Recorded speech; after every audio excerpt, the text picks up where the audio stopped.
não é uma crise fiscal do Estado, é uma crise financeira do Estado. O Estado está completamente capturado pela economia política do rentismo, cujo epicentro é a especulação com os títulos da dívida pública, um mecanismo regulado pelo Estado, monitorado pela taxa de juros pelo Banco Central e respeitado nos seus mínimos detalhes por Lula, Alckmin e Haddad, para garantir a economia política do rentismo. Se não pode tocar nesse ponto, não pode tocar em mais nenhum, porque é a economia que está no centro da reflexão. Pasmem aos que estão nos ouvindo. Observem agora. O problema não é que a massa salarial cresceu, que o desemprego baixou. O problema é o poder de compra dos salários, que na luta entre salários e preços, numa economia dolarizada na prática, em que o cálculo do burguês, tanto o que especula, quanto aquele que planta, quanto aquele que produz um copo, está calculado em dólar, dada a internacionalização da produção. E ele, portanto, está apegado no câmbio. Nesse contexto, não há nenhuma medida do governo capaz de introduzir uma lógica distinta, ao contrário, o governo acelera na mesma lógica. Eu não li a ata que saiu ontem, eu tive um dia muito carregado ontem e hoje tem outro, só vou poder ler amanhã essa ata.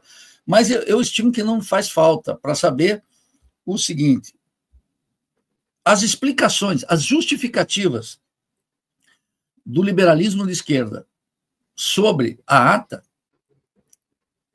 na linha de argumento que já estava contratado, e que, inclusive, a reunião de março já estava contratada, pelo consenso entre todos aqueles que compõem o Banco Central, entre os quais 7 dos 9, portanto, Lula tem a absoluta maioria, encabeçado por Galípolo, de tal maneira que, não podendo mudar isso, que é esse núcleo racional, eu vi, do outro lado, os que restaram com 2 moléculas de honestidade intelectual, incapazes de enfrentar e atacar de frente aquela impostura que foi a decisão de elevar a taxa de juros e de aumentar ainda na próxima reunião.